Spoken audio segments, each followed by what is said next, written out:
Garima got me this shirt, and I think it's very appropriate for a satsang. What does it say? Just real, okay. I am not lazy. Just really enjoy doing nothing. How many here have gotten to the place where doing nothing is joy?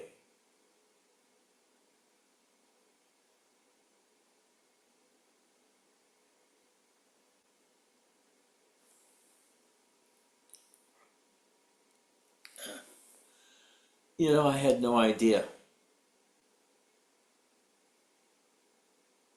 from when I first started meditating.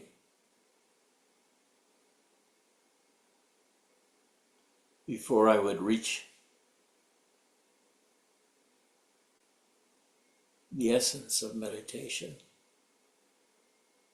which is the discovery of emptiness almost as a thing rather than a placeholder. An emptiness that is so vast it contains heaven and or probably hell if it's there too.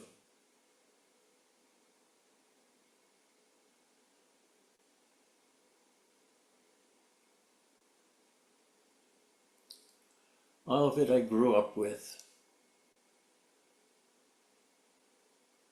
I really enjoyed grade school,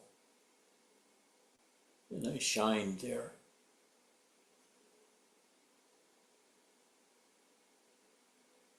Then other schools weren't so easy.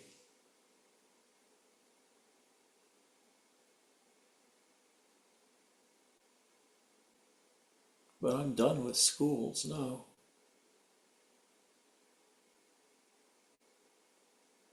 I'm done with most everything. And what I get out of it is peace, incredible peace. And secondarily, is the bliss I feel throughout my body.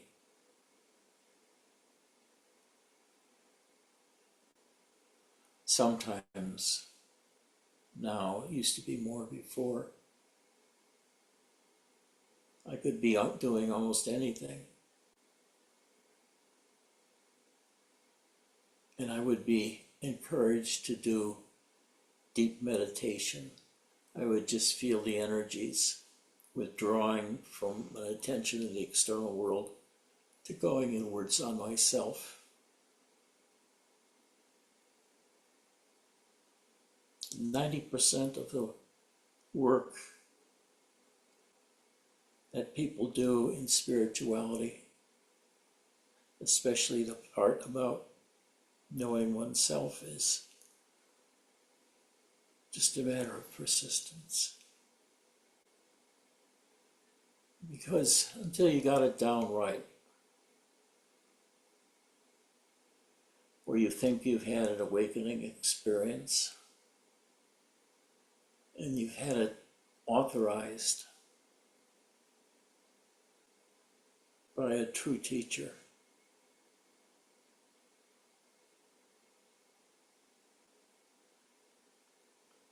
without that, I would just continue to read and fucking read until I couldn't do it anymore, which is what it was with me in the past. Studying became impossible. I mean, I've been a reader and a studier all my life, and I don't do it anymore. Because now I have a new thing to do with my time. I sit and do nothing. Not as a meditation anymore. But I sit in a way that I'm complete, subject and object in one.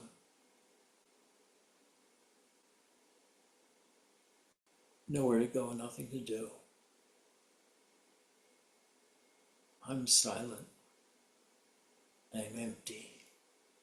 I'm happy. This happiness took a long, long time because I was just too fucking serious about everything in life.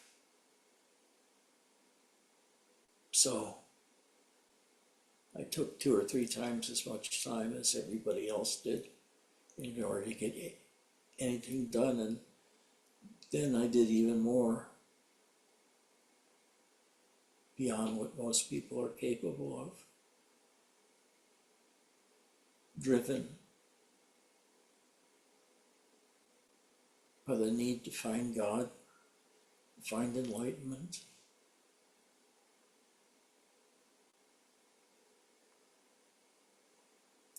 And I attributed most of it to meditation. Now, the kind of meditation I'm talking about is mostly just sitting doing nothing, except become aware of your awareness and use that awareness to feel around inside the fog of your body.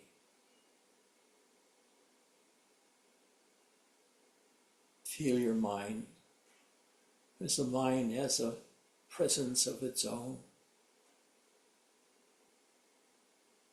For me, it's like an inner child with a face that's about here.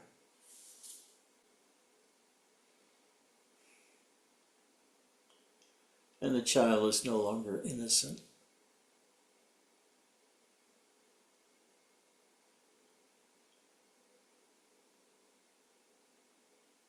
But my God, the experiences you can have just meditating on nothingness and glance inside yourself to see if there's anything there, and if there is something there, to explore it.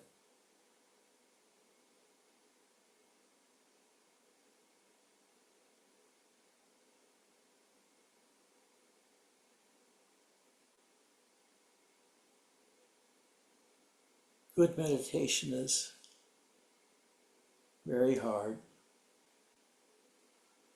I started meditation being unable to sit in half lotus even. Even crossing my legs was hard. So I had a lot of leg pain at the beginning of meditation. When I was about 20.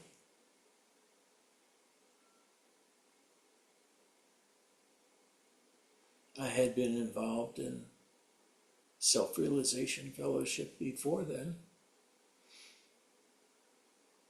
maybe from the age of 11 or 12, 12.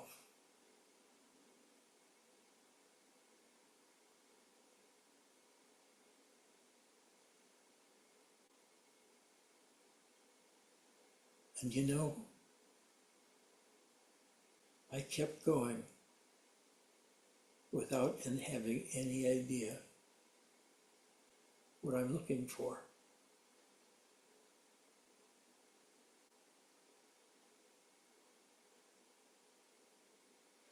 I was looking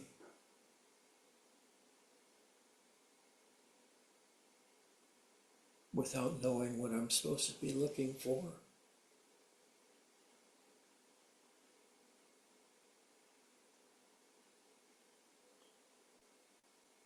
And somewhere along the line,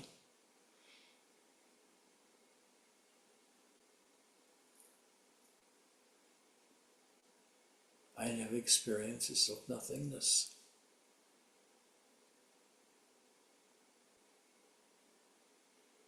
And nothingness in so many different ways. Looking within and finding nothing, but then a voice who was describing the nothingness that I felt.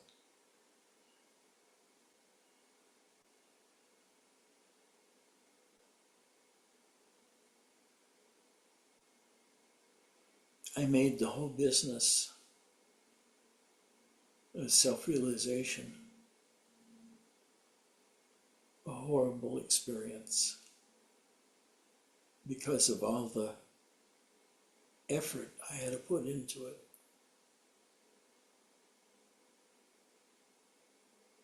I didn't realize till later that meditation is best when left alone and just done for the sake of being in meditation.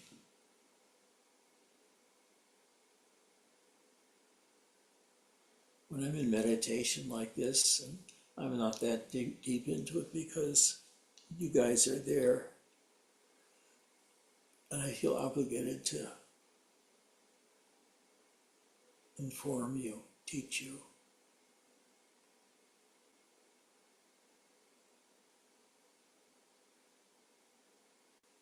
But when I practice meditation, it was done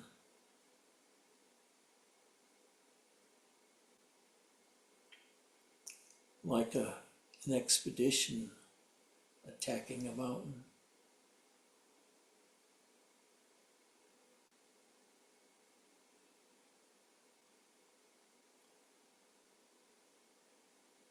I had a hard time turning my attention inward into the body.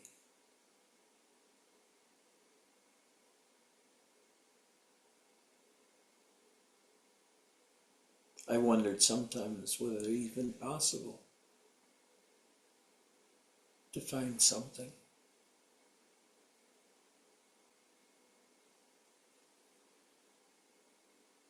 But I did it on faith. I meditated on faith because all of my teachers practiced meditation and they had their own opinions about it.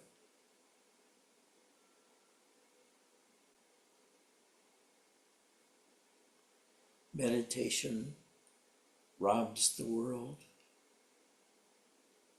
of the huge stick it holds over each of us on our journey through life.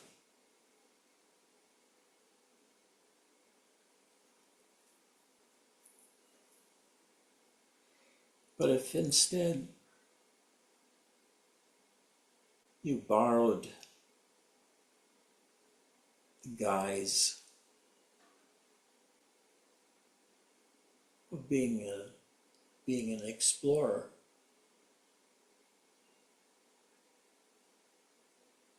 that makes meditation more challenging, more interesting. And when you experience something, you have an ever-deepening understanding of yourself that can absorb this new experience and grow from it.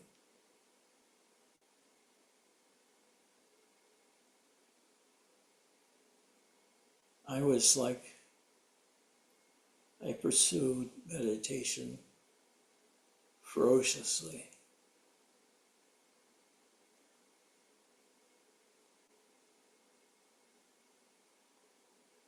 But the meditation caught up with me very early.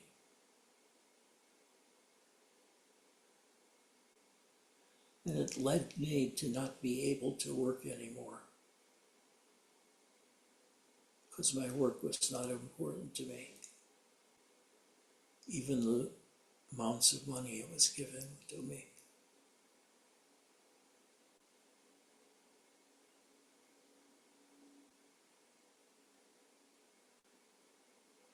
Now I find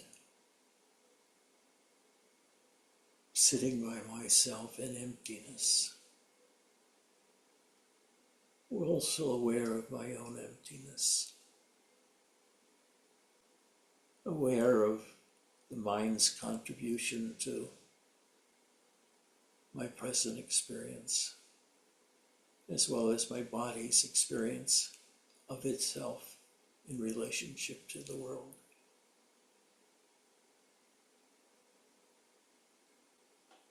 But the more attention I paid to myself, especially my physical body, because I had to learn painfully to sit in a strong sitting position, and the strongest sitting position is full lotus. Half lotus is acceptable. But when I went to Mount Baldy, I don't know, 1970, maybe earlier than that,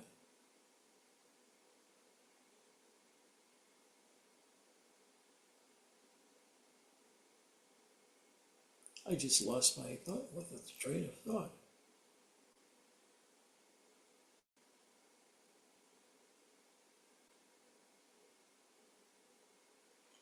Anyway, I used to beat myself to death, sitting in painful postures and looking around inside of myself for me. Gradually, all that stuff inside of me cleared out. It's like the words didn't come inside of me anymore. They're not in my head, they're not my body.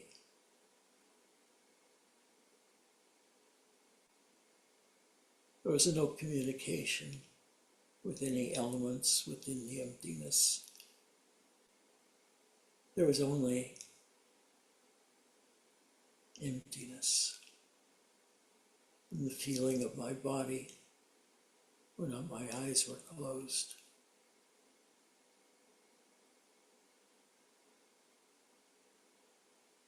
And resting in that emptiness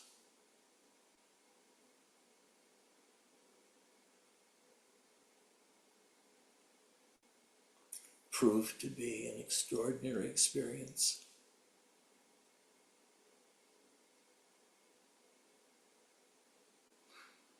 With my mind quiet, I turned my attention around and at first looked upwards and inwards to the third eye, which is located approximately an inch inside the skull at the place of the third eye.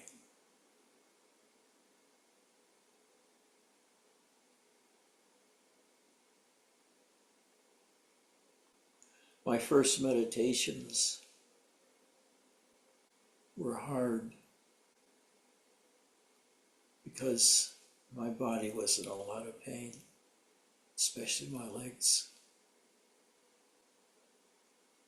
I couldn't sit lotus or even half lotus, so I sat seiza, Japanese style, with my legs folded under me and sit back on my heels. It's great for meditation, but I found out when I was eventually able to do full lotus, which is many, many years later, that the power of the full lotus meditation was revealed. There's nothing like full lotus or even half lotus to add emptiness and power to your meditation.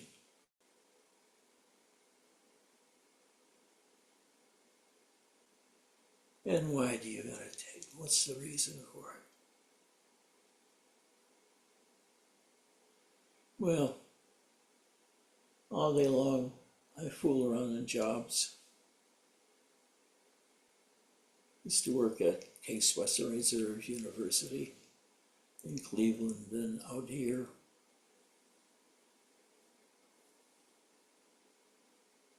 I forget.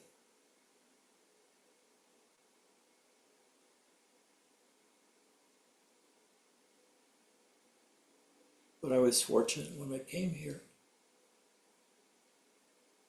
to Los Angeles, not here. This is Phoenix I'm in now.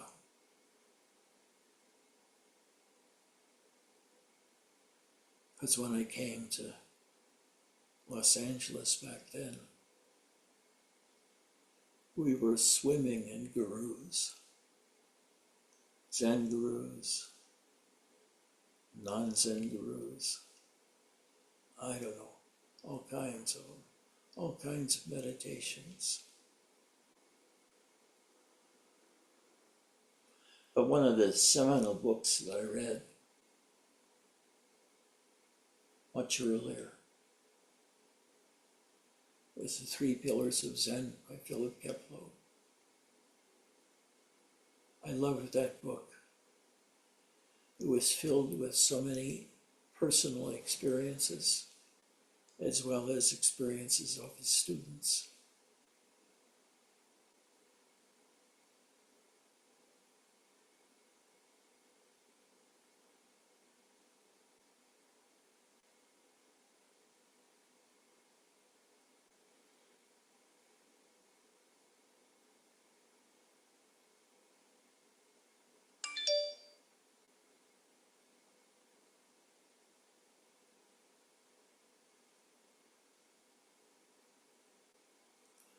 And I thought that his students were using root type energy in their meditation. I don't know what they were looking for, but so many of them sounded like steam engines. Like that. And just hyperventilate.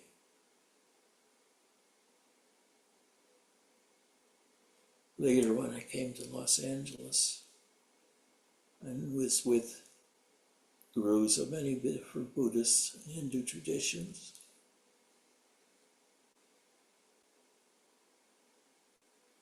I learned to sit in silence, not doing anything, not plunging within, not doing anything, and just watch what crosses my mind field. I said mind field, not mind field.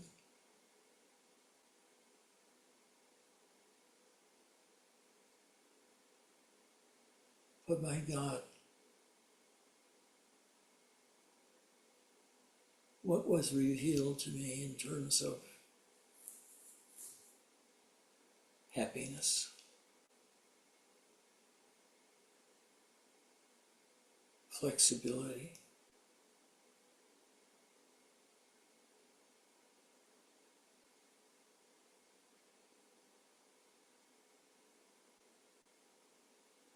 also an inbuilt instinct to persevere at what I'm doing, no matter how sick of it I get. I just keep plugging away. Even when you feel like you're doing nothing or gaining nothing and just wasting your time, continue on and note that that feeling is there, the doubter.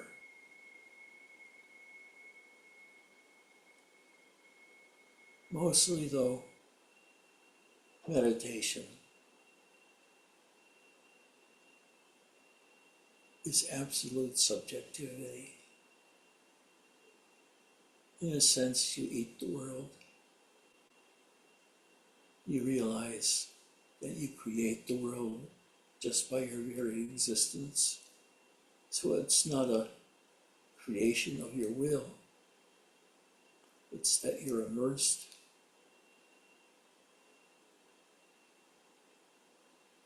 in a web of meaning provided to us when we grow up by being in school and directions given by parents.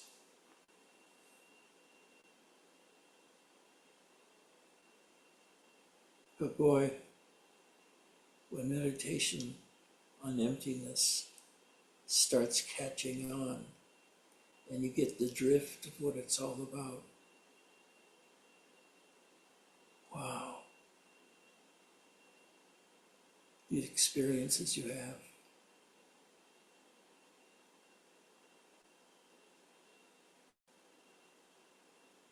Sometimes, and usually all the time,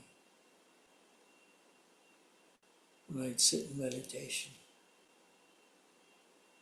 within a minute or two, my mind would physically feel like it was dropping like a fast elevator through my head and down into my gut. And I'd sit like that. And after that happened, with the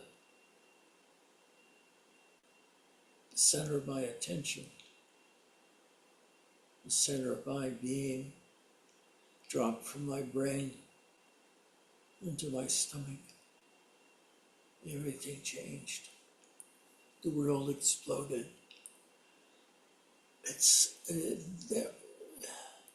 That wasn't the enlightenment experience, but it was suddenly in a world I created by meditation, which was vast, that grasped the distances, that grasped the silence, that grasped the peace. And it came roaring in, almost like a thunderstorm, washing me clean, and feeling that thunderstorm from the inside, and how it pounded my aura, disappeared.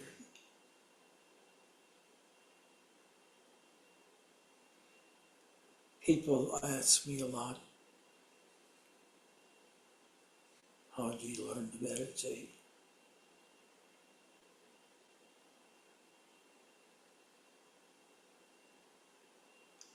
I'd recommend reading 3 Pillars of Zen. There's a long autobiographical section in there.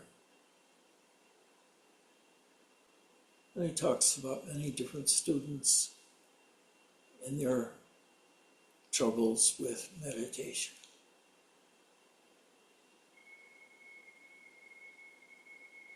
I felt my meditation schedule was a burden when I was first doing it, because I had, at that time, no concept of freedom.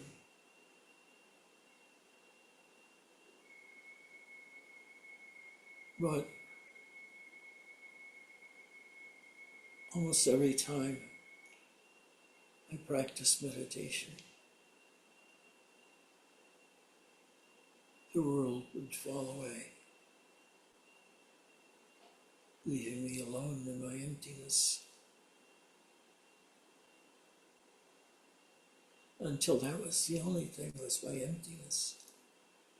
I was vast like space.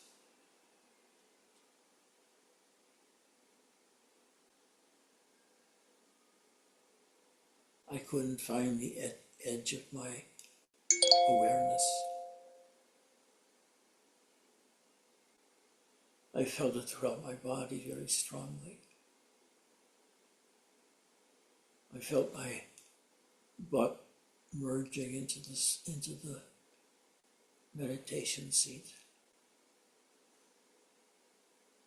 There was a lot of experiences like that, of becoming some object or another, or partially becoming an object.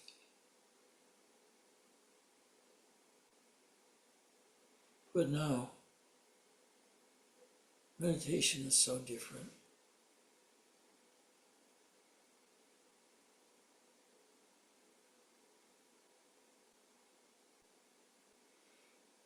Now, I meditate just to be alone with myself.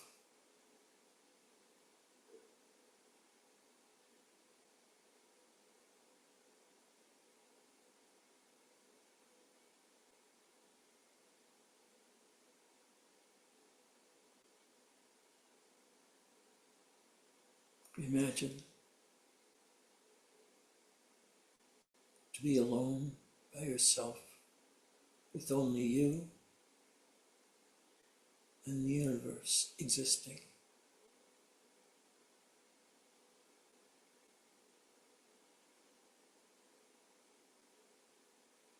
When you get subtle in your meditations,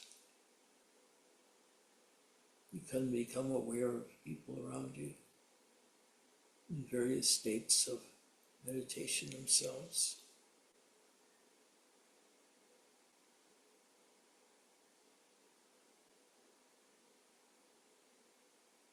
But I had to unlearn the intensity that I was putting in meditation. At first, did not provide anything because I was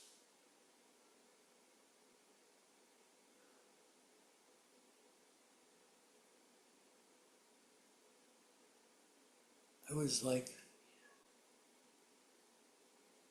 a marathon runner, just focused on myself.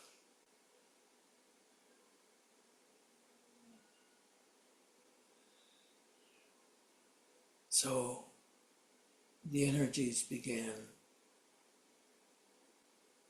purifying themselves through merely existing and living through them. They would leave of their own accord after a while.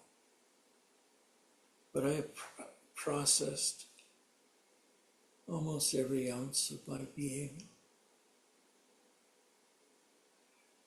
through years of meditation,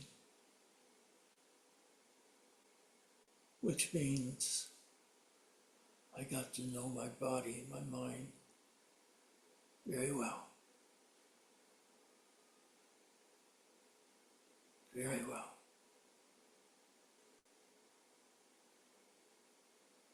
I couldn't wait till they get home beginning of many years ago, because I'd sit in meditation and the world would disappear, and I'd be left alone in the emptiness. And it was pure bliss, not so much during the meditation, but afterwards, as I was re-entering the world. The bliss was dramatic.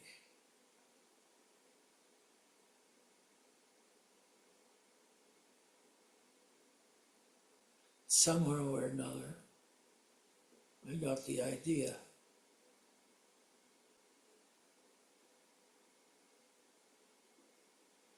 I'll drop this line of talking. It's not really true. It's only partially true.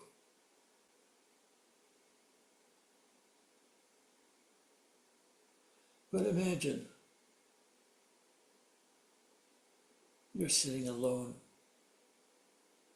in your bed at night. Everybody else is gone. Different room, different house.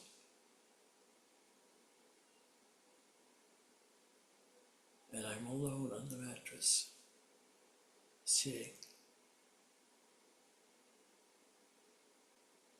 Fairly quickly, my body disappears. and it's replaced by an energy body, so to speak. I'm just making these words up, but it can convey a little bit what it was like, the words I use.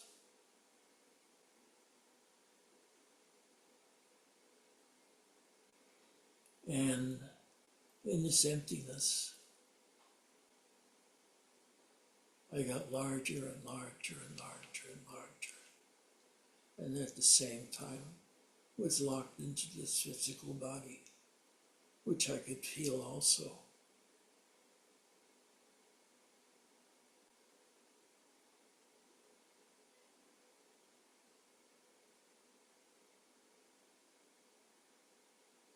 But then the body would stop, the mind would stop.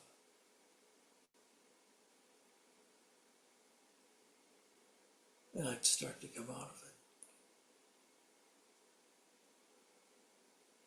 What's the point of meditation?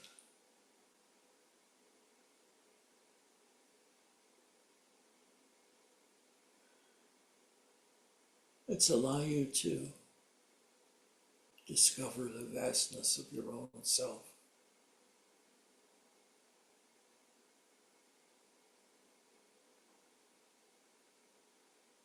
And the peace of you at rest.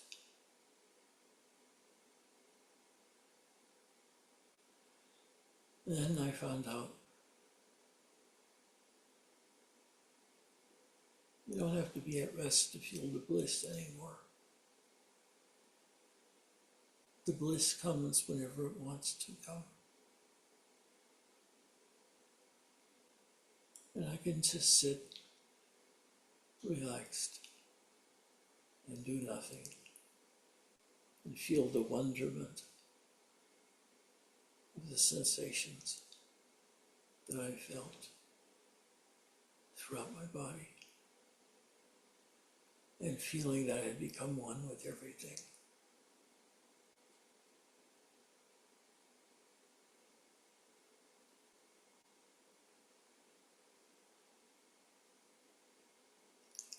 If anything, I'd say,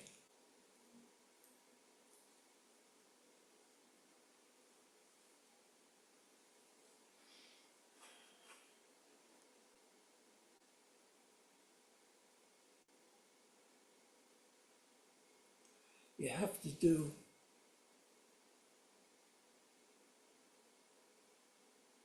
an investigation of your own self.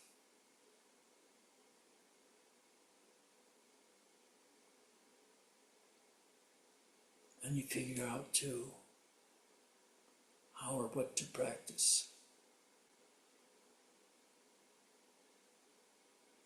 If you have chanting music on, that's nice. That's an aid in the initial years of meditation. You sort of have an excuse to sit still in one place.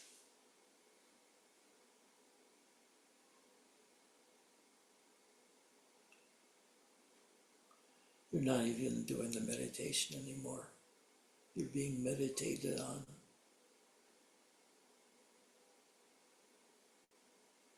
And then the bliss starts.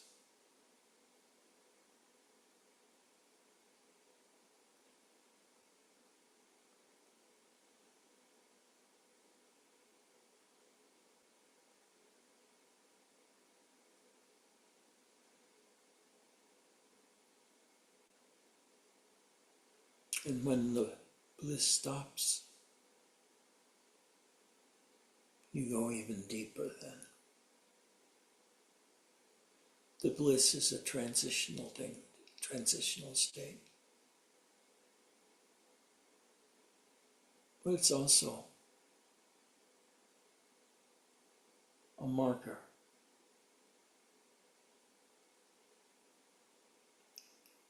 to remember and to live up to. Because now you've spent 40 years or so searching and sitting in half lotus and cross-legged, been to a dozen teachers, lived in a monastery for a while.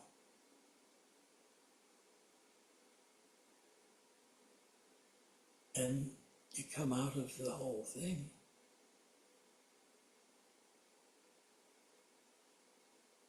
maybe for the first time, gratified by your experiences of yourself in meditation.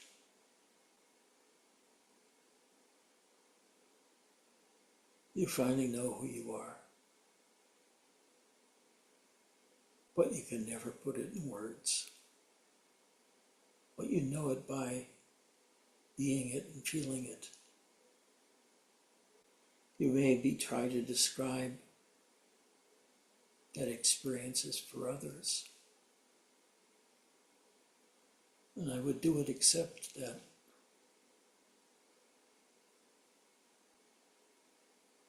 it tends to refocus the student's energies onto my method rather than finding out for their own self. And part of it is recognizing yourself as your own teacher.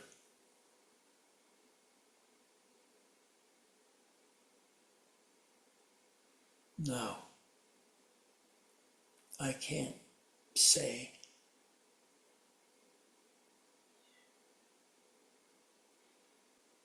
you will reach a point where you don't want to have a teacher, where you won't have available a teacher.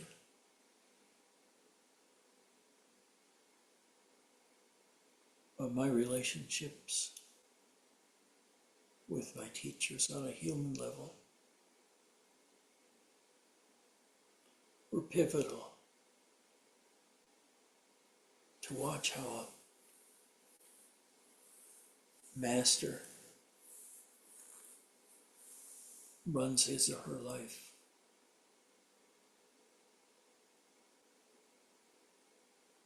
It requires you to have a whole bunch of gratitude for all of them in your own life. And now you can view your own life, the source of you,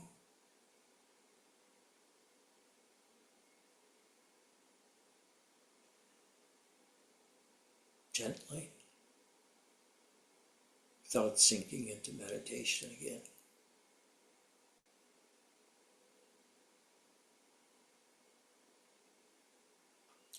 And this is how you do it.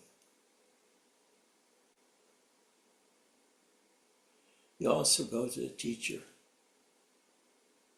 If you are steadfast and not wanting to have a teacher, you should go at least to make an acquaintance with one or two. Stay with them for a few weeks or months. Because it gets you used to having spirituality amongst people.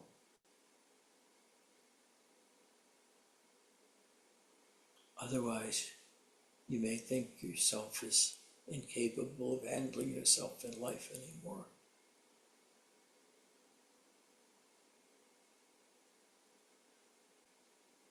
Because now, you really don't have anything that you want. And beforehand, I had wanted enlightenment. So that's all that I saw was enlightenment.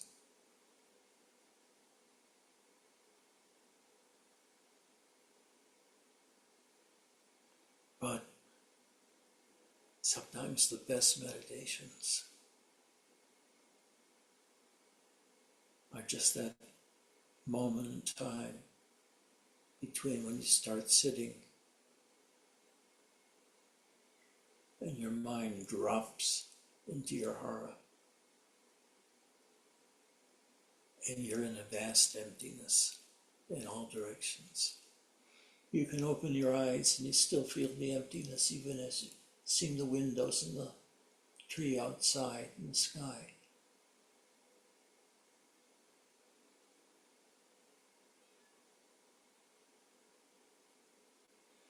It's like the world loses a bit of its iron fast power to hold you.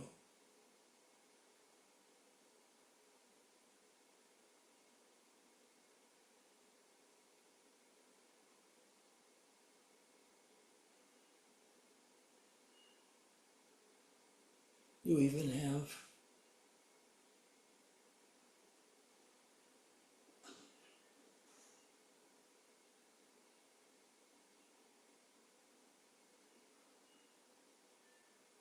through that other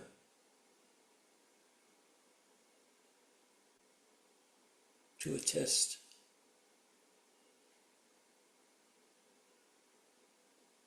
as to your own maturity and depth.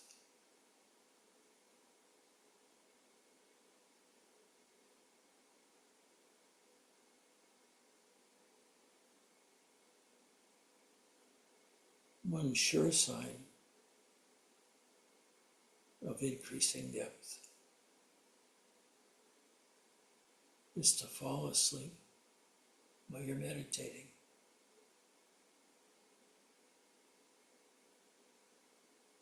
At first, you'll hate it because it feels like it's interrupting your spiritual practice when nothing comes to you.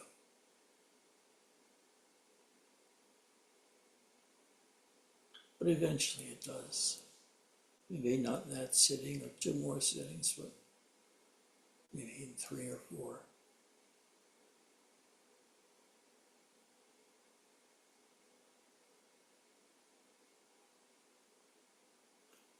And if someone were to ask me, what is it all about?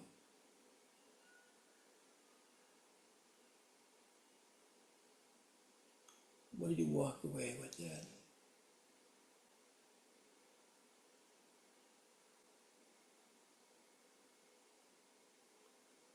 I'd have to say honestly, I don't know. I don't know for sure what happened with me that brought me into 100% relationship inside my body.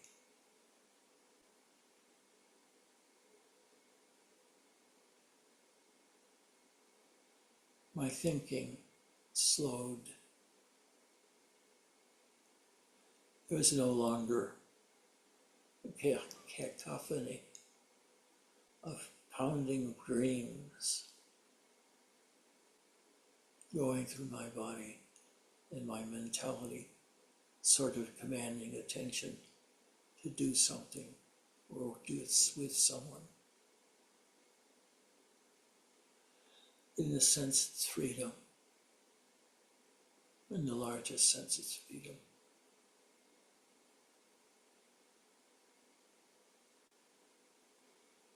That's strange because I don't think I've told you that, but it's well known anyway in spiritual circles.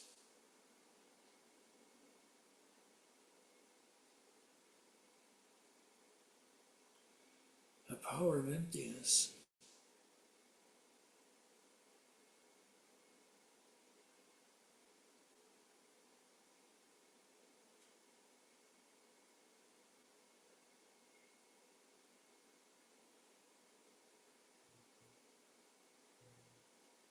And all that power is you. That power to sit directly, cross-legged. It's sort of a tame spiritual warrior who goes through life learning rather than just being or taking.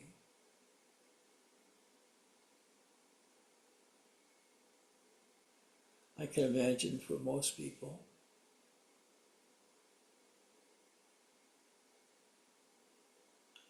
taking is the operative word for most people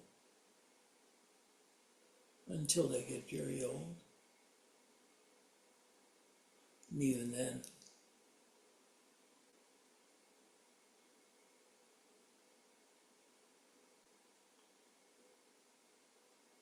but with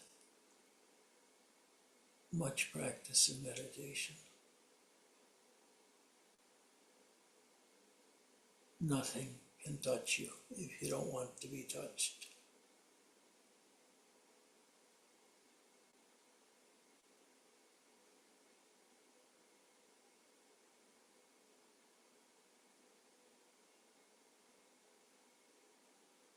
You are far, far more than that mortal body that you're attached to.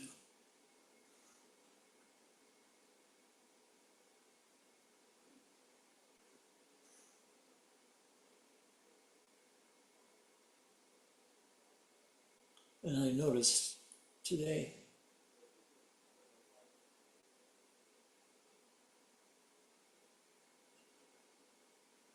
I didn't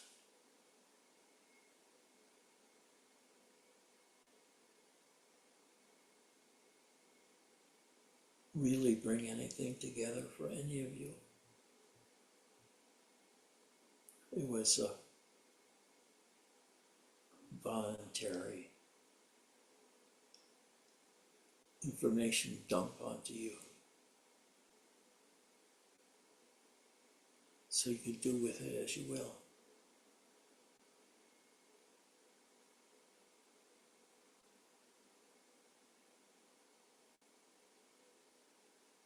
Right now, I feel myself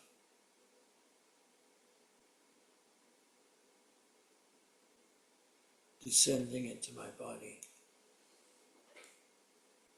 The bliss has lessened somewhat, so I can talk, because I don't worry about losing the bliss because of talking.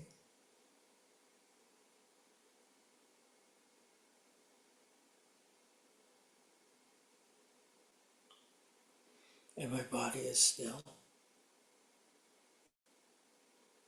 When you meditate well, if you're balanced, like in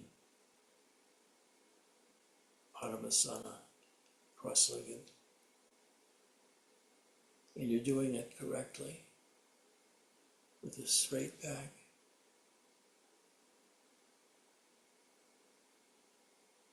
and your feet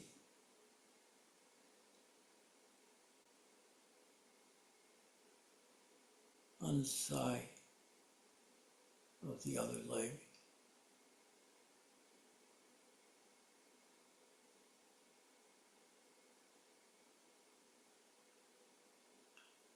You just feel how fucking happy you feel.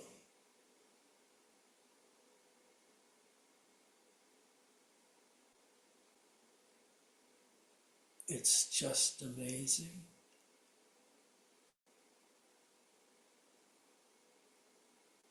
To put it in different words.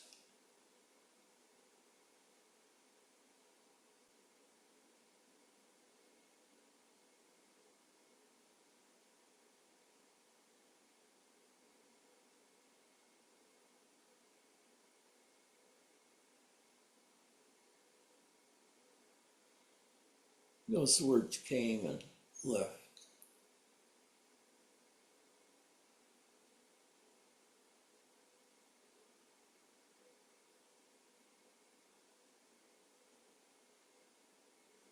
Does anybody have a question?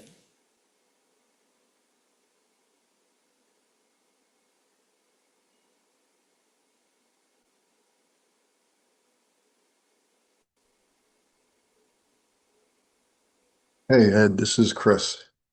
Yeah. I don't have a question. I kind of want to have a response to something you said. Throughout this satsang, you said questions like, what is the benefit of meditation? Something like that. And I'd like to talk about the benefit that I'm experiencing right now. And the little background, our cat Orion has been sick all week, and he's right now in a hospital getting ready for surgery. And the benefit, what I see in myself as a result of meditating, coming here, doing all the practices I've done all these last several years, is I feel tension and anxiety and in the mo right now because of what's happening. But to me, it feels more like I'm waiting for the doctor to send me an email with some information. And that's why my camera was off. But the point is that feeling I have is I feel like it's it's a almost like let's just say it like this. It's like I'm poised and ready to act when the doctor um, uh, sends me this email. But that's like a tool. It's not me. I'm feeling what I'm feeling. Like I said, I'm feeling the anxiety. I'm feeling sad for my cat. I'm feeling like I have an activity that's like I'm ready to pounce on in the moment that, that I need to do it. But it's not all consuming. It's the it's gonna I have this, but it's like this part of me, like I said, that's feeling and ready to act, but it's riding on top of peace. And peace is not it's too active of a word. It's more like just I, there's so many words that are cliche. Peace, awareness, beingness, those are all cliches. They're all trite. But it's more like just a feeling of nothing, of emptiness. But I'm not like I'm not bothered by the tension. It's there. But it's to me that tension seems appropriate now. It's the my bodily psychobiological response to this event. And it's necessary. It's appropriate, but it's not me. It's just what I need to do in this moment for this cat. And that's what I like. We're talking about what comes out of meditation and relaxation. For me, in this moment, when you're asking this, I feel that. I feel that I'm no longer consumed by my emotions and my these experiences. They happen. And I can see them for what they are. And like I said, this one I feel is highly appropriate. I'm not, I'm fine. And that's what I'm taking from this. And it's not because I decided like I want peace and that's how I'm going to meditate. It's like riding, to me, this is how it feels. It's like riding a bicycle with training wheels. The satsang, meditation, chant, those things are all training wheels. And all of a sudden, one day I look and I'm not using them anymore. I mean, that's not true. They're not necessary anymore. I have my own balance. I have my own self. I'm not saying that these things are bad, like chant, I'm just saying that everything changes. It's a different purpose. It's a different world. And it's one of these things that once I see it, I can't unsee it. And, we talk about in the act of meditation, absolutely peace, openness, blah, blah, blah. But to me, the real benefit of meditation is the peace that underlying and now resides in my normal daily activities. And like I said, it's like sitting in meditation is amazing. And I don't even call it meditation anymore. It's just sitting and just thoughts come. It doesn't matter. It's not really even, it's not a like you said, I'm not huffing and puffing and meditating. I'm just sitting around. And the result of that has been this more and more of the underlying feeling of okayness with everything else riding on top. And that's okay too. They have their purpose. There's nothing wrong with doing. You have to do. I have to take care of my cat. But it's not the same kind of panic I used to have. It's just a matter of knowing what needs to be done and doing it. That's it. And so I feel that that's a practical output of this practice in my daily life. And I just wanted to say that because this satsang was just so spot on. You're asking, what's the point? What's the purpose? What's the outcome? For me, it's that was one of the outcomes. And it's not intentional. Like I said, I didn't come into meditation in satsang wanting to be calm. I mean, I was all in turmoil, but I didn't know really what I was getting into. And now I mean, who knows what it'll be tomorrow, but this is what I feel right now is allowing me and my feelings and everything to be, and it's okay. It'll come, it'll go. That's okay. That's what I wanted to express today about what I feel is in my personal life right now in this moment, a huge outcome of my practice. So thanks for letting me share about that. Sure. What's your cat's disease? What's wrong with it? Well, it's our cat Orion. I've sent you photos. He's the tuxedo cat. I don't know if you Uh, remember. yeah. He's he's been vomiting and diarrhea all week and not eating.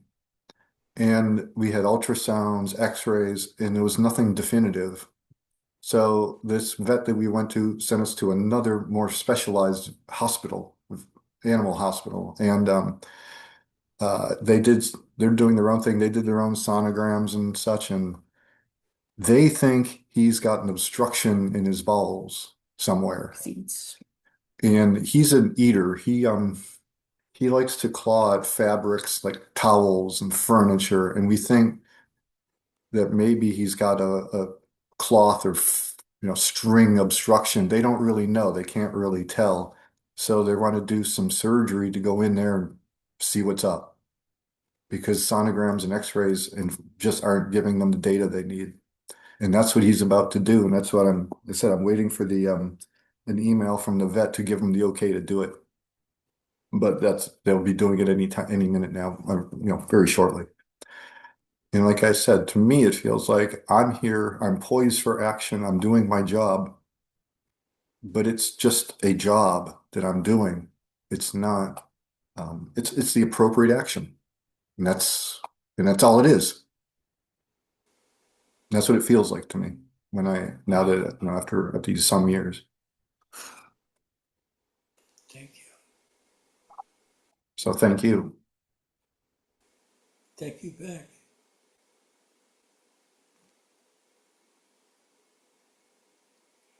See behind me, over my left shoulder, there's a cat. Her name was Gopi. Gopi was the love of my life. I've never felt more love for any entity than for her. She used to sleep between my legs or near my feet all the time. And then when I'm up and around and sitting down, she'd be in my lap. And she'd just fall asleep in my lap. She just loved me. I loved her.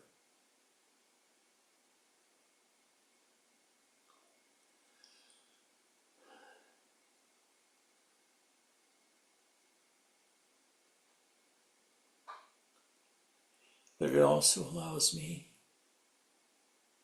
to look back, see her photo, to remember the kind of love I had for her and that she had for me. The only thing wrong with this situation is she's still not around for me to love.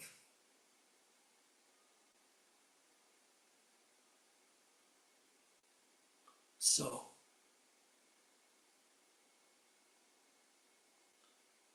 I would say, I think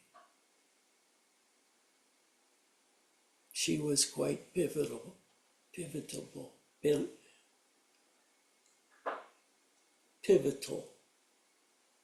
in my spiritual development. Because with her, she took me so deeply into myself, even while I was going into myself, looking for myself and what I was doing or being.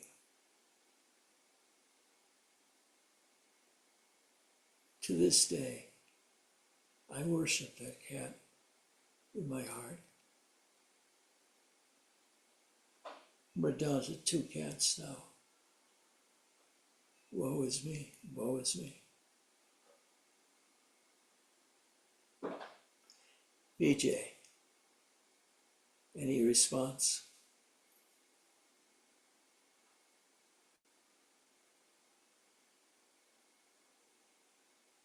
No, not really sure what's going on.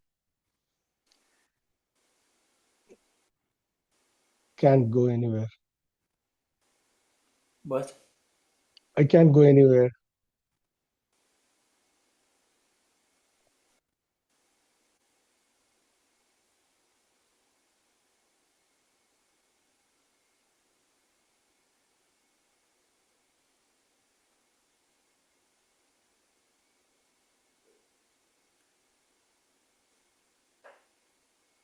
Claudine, how are you?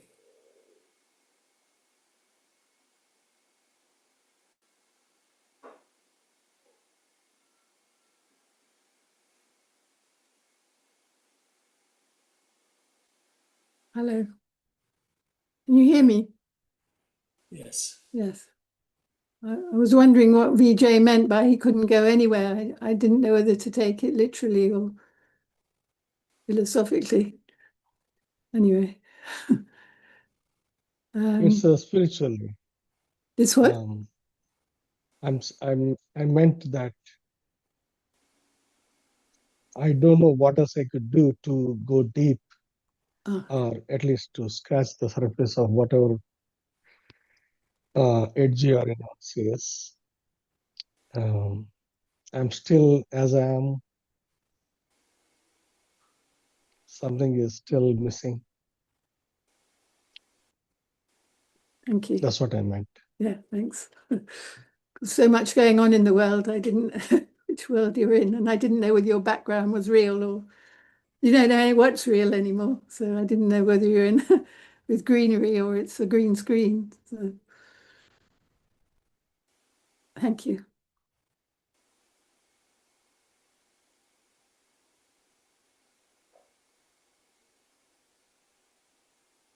Seem to still be with VJ, so I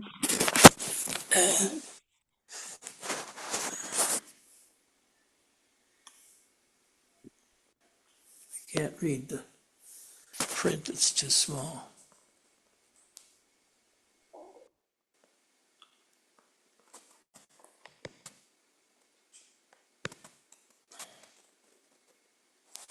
The new person, what is your name? Is it Danny?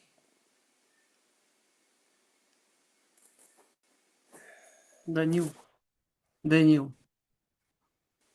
How do you spell it? Daniel, I would say. I Okay. think. Where do you live?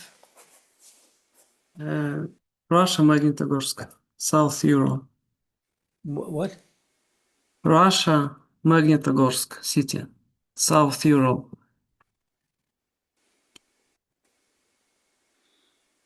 I wanted to say that I'm happy to be here.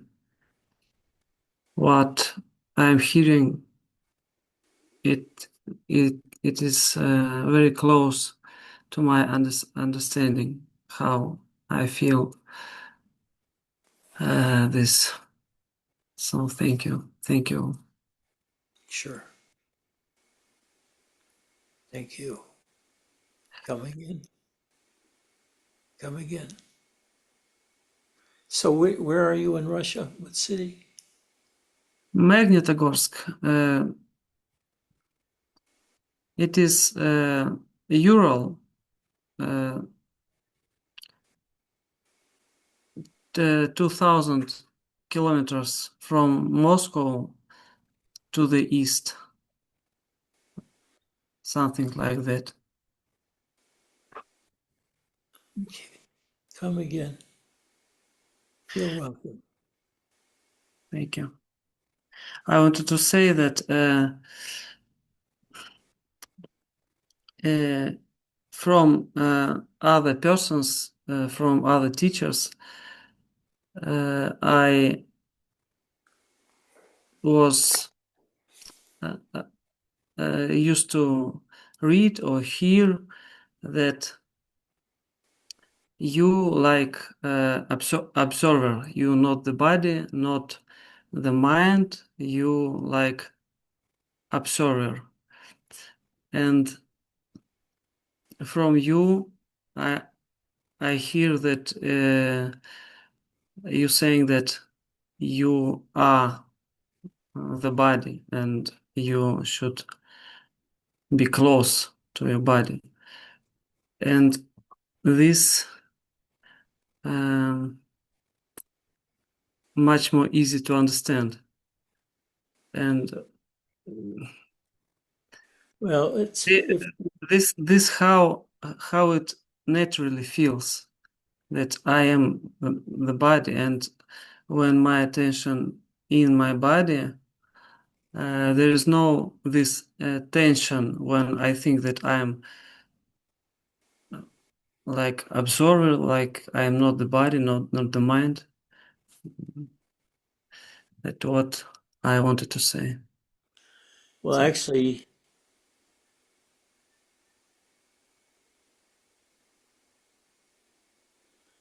you're nothing at all that could be put in words. Not the heart, not the infinite love. Nothing in words fits the description of who you are. Just like these stumbling around, I'm trying to present my understanding. Yeah, but I see my understanding now contains the seeds of so many other understandings too. And I'm through with the hard work, like you're doing now, of trying to grasp the essence of the teachings. Do you have access to Robert Adams' book? Yes. Have you read it? Yes, a lot. Good for you. I translated a lot of those pages. He's near my heart. Well, people, and anybody got anything else to say? Like, Jay, you're under arrest.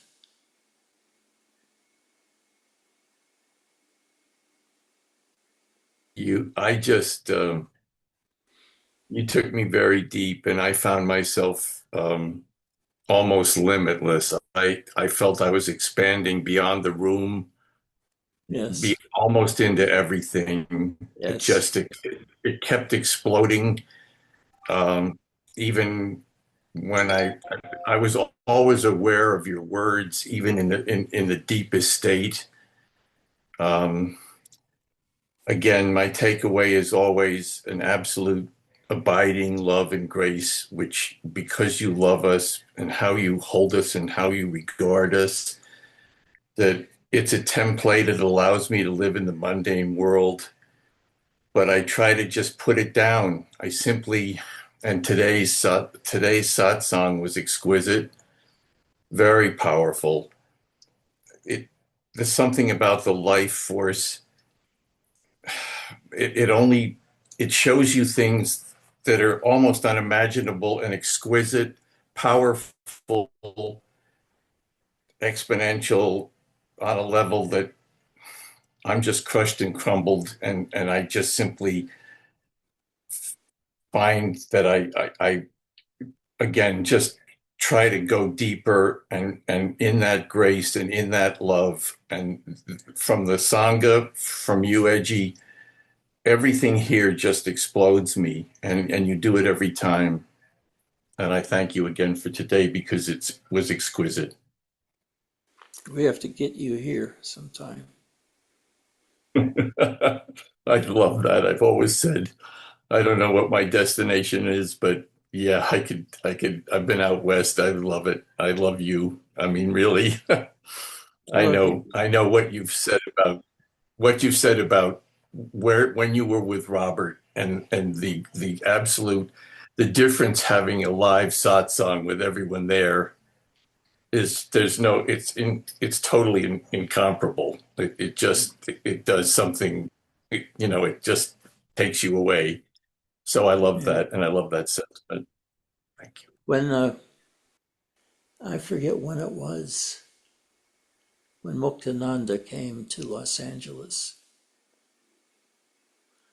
he was here for 6 months, and they had satsang in a big old tent that wasn't like a tent anymore, but it had walls. It was large, it could seat 900 people. But it wasn't enough. There was always an overflow of 300 or 400 people. But I remember those times when people would meditate, you'd hear a pin drop every now and then, but that's about it. The silence was so wonderful. And looking around and finding 1,000 souls in the same place you were, and yet you were also in a different place. It's a magical thing that everybody should be able to experience. But I was lucky. He was at the height of his power, and I was at the height of my student and beginner's mind. I just absorbed it. I loved him. Loved the satsang. Loved meditation. Thank you so much for coming, everybody. I'll see you next Sunday, okay? And I hope your cat gets better. Bye-bye.